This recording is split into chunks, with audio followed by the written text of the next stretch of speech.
Hey everyone, welcome back to my YouTube channel. Today I'm going to take you through the process of making a daily design with me. This is the phrase I chose for today's daily designs. This is the font and here are my settings. I usually go with this width and height.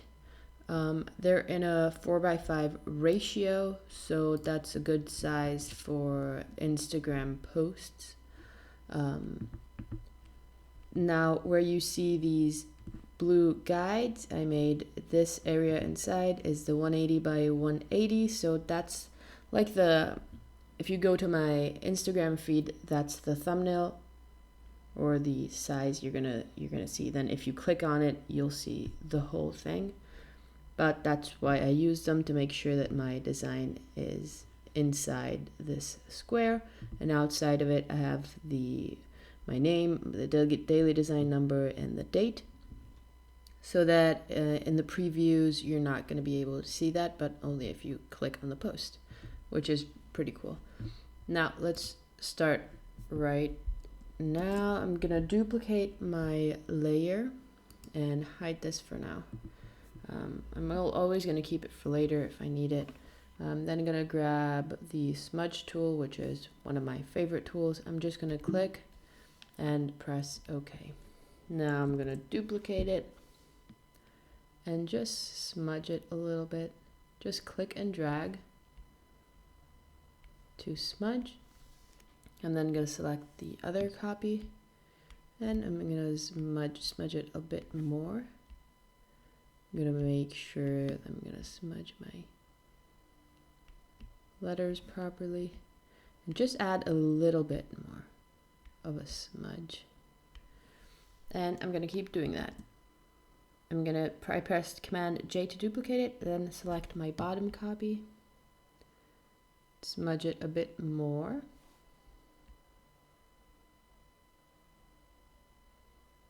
Now, keep in mind, this will get slower and slower the more copies you add. But anyways, I'm going back to my layers and smudging them just however I prefer. I want to smudge, so mostly the bottom part on this side and the LOV.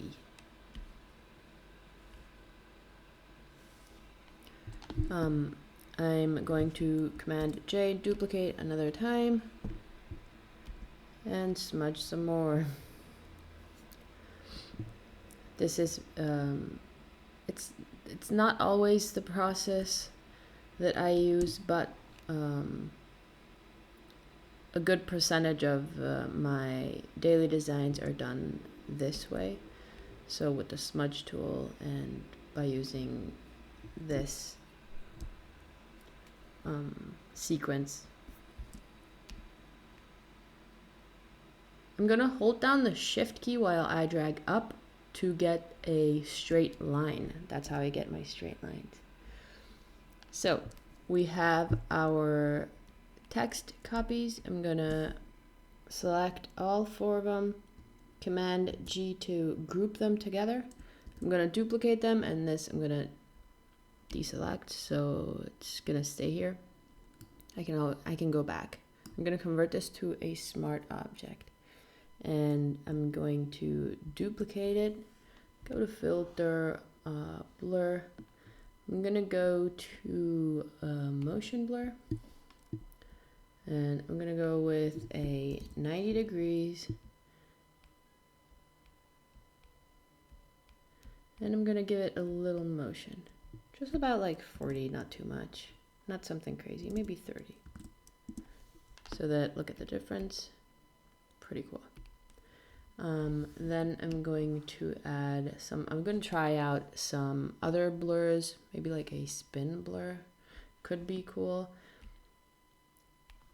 Most of these are like trial and error, so I don't even know what I'm doing most of the times. I'm just trying out different effects and seeing if I like them or not. Maybe something like this could be cool. A little chaotic. I press enter to say you're okay with it. And now I'm going to click on adjustments and add a gradient map.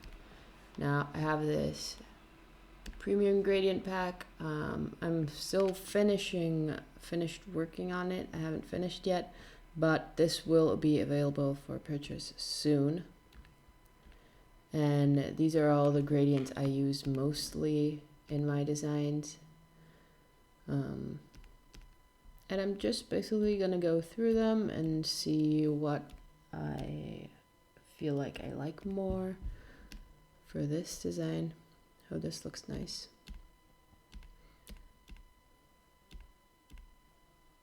So basically just going through them. I love this one. This one's one of my favorites.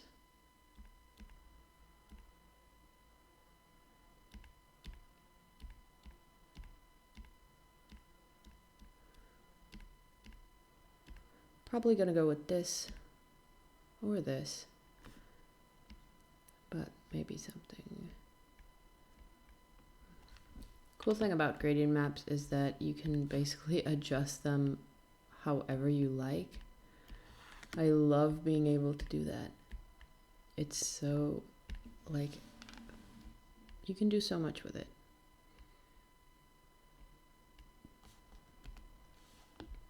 Okay, so this looks pretty cool to me. I'm then going to try and do something else. So maybe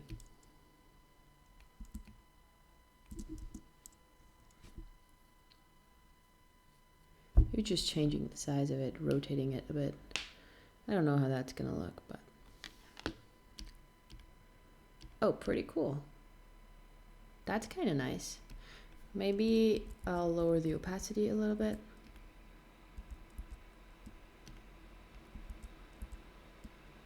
For both. Hey, this looks nice. Next, I'm going to take this onto the top, right over here. Whenever I'm happy with it, I just group everything together, duplicate, and then I usually right-click on it whenever it's done thinking.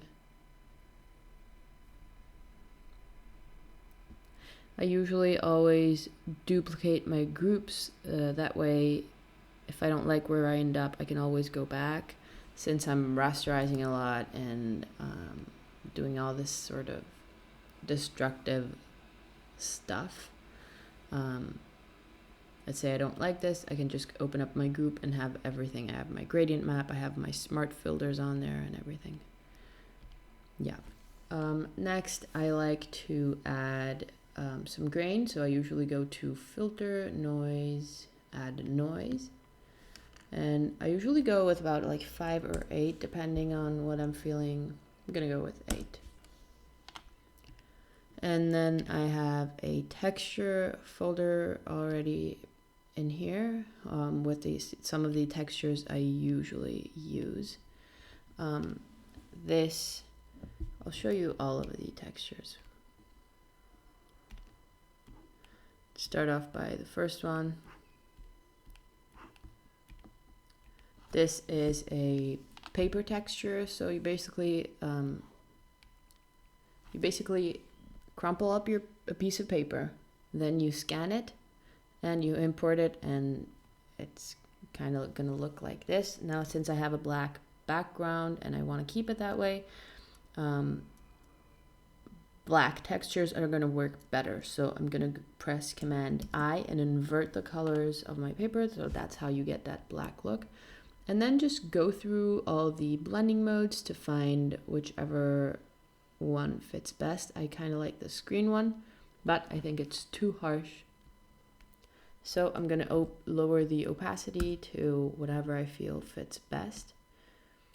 Next we have this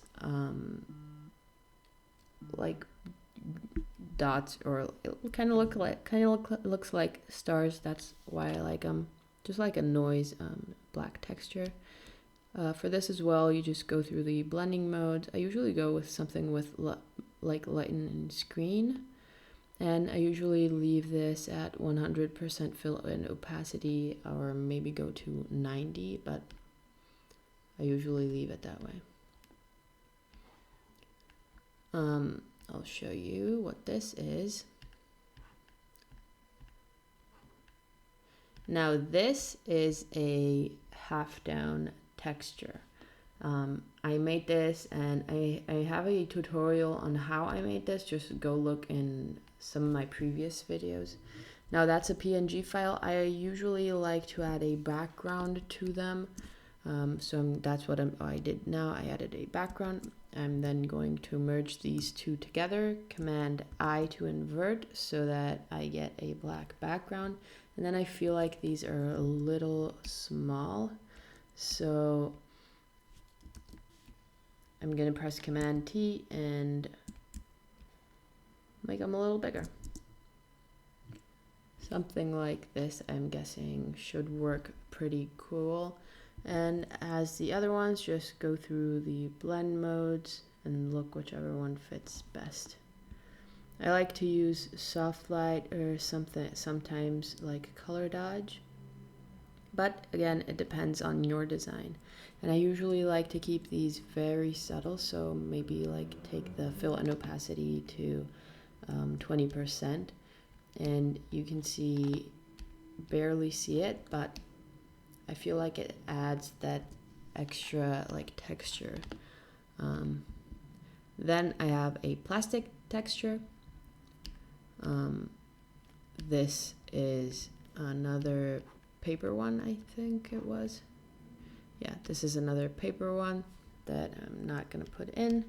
And this is another noise and dots one that I use if I want to add more.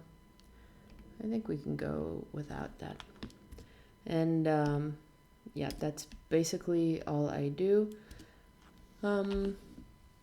At the end, I usually go to the adjustments and go to the hue and saturation tab. If I want to make more than one version of the same design, I usually go with this and then change the hue bar so that I get different colors. And if I like one, I'm gonna save it and put it like in next to each other. But yeah, that's basically it. That's all I do. I hope this was useful for you guys. Lots of comments said you wanted me to voice over the whole process, so that's what I did. And you're gonna see this post like right now as I post on YouTube as well. So definitely go check out my Instagram account. I post some cool stuff. I post daily designs like this one, and I post daily tutorials. So every day I post like one post and one reel with a tutorial on how to make whatever in Photoshop, Illustrator, After Effects, and all that stuff. Yeah, and that's it. Hope you guys enjoyed this video. Feel free to comment if you have any tutorial requests, and I'll see you guys soon. Bye!